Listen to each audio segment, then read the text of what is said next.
Hey everyone, it's Ashley. Welcome back to the Trinity Stamps YouTube channel. Today I thought we could do something a little bit different and I would show you how I store and protect my stamps for the long run. They come in these really beautiful packages that protect them while shipping and are good for a little while. But when you buy the protective sleeves, they're a little thicker, they have a little bit more room, and I just think that it protects them for much longer. And I like the shelf life of my stamps to be for a long time, as I'm sure everybody does. Before I really get started, let me apologize for the lighting in this video.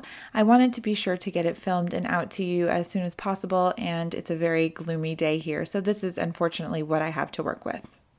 So to get started getting them all put away, you'll need some cardstock for inserts just to make it a little more sturdy. I use 8.5 by 11 110 pound cardstock, but you absolutely can use whatever cardstock that you would like. You'll also need a paper trimmer, and we do end up cutting some magnetic sheets here, and it really eats away at the blade. So I use this paper trimmer only for stamp storage because I don't want to cut cardstock with it because it ends up getting a little ratty. You'll also need the stamp storage pockets, of course, depending on the size of the stamps. And you'll need some sort of magnetic sheet for the dies if that's something that you're interested in. I personally like using the vent color covers from Home Depot. They're just a lot more affordable than the ones that you can get online, and it's easy for me just to go pick them up. So here you just see me separating stamps and coordinating dies to make sure that I put them in the correct sleeves together. And I'm cutting the cardstock to just under 5.5 and then the long way just under 7.25. And if you do this correctly, you can get 2 pocket sleeves out of one piece of 8.5 by 11 piece of cardstock. And I really like using things to the very last drop, so it tends to leave a little sliver of cardstock, and I end up keeping those as scrap pages if I needed to scribble something or if I wanted to stamp a small image, and I use every bit of cardstock that's left.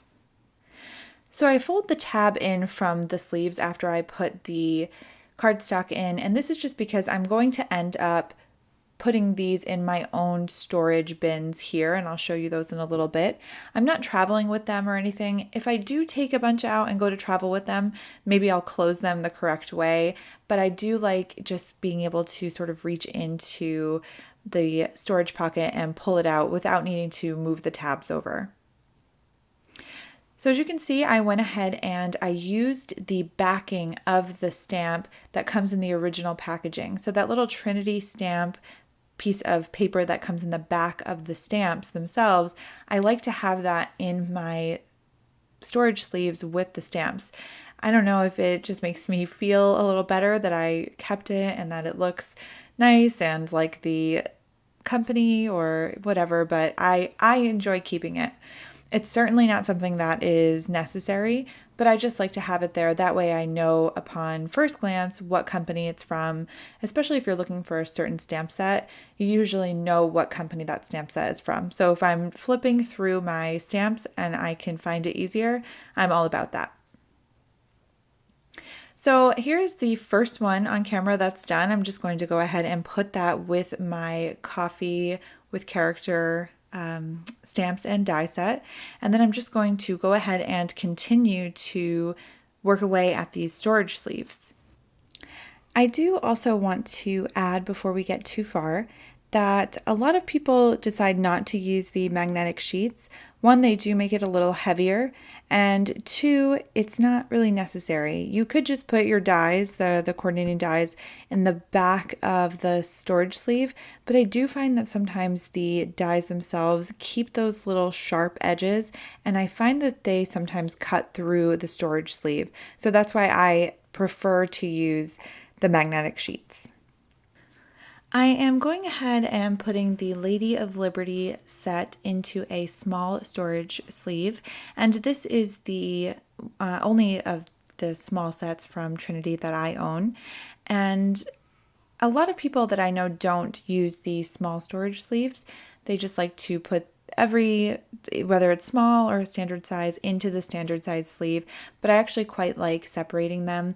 I usually have a good idea of which stamps are in my smaller sleeves or which stamp sets are of a much smaller size.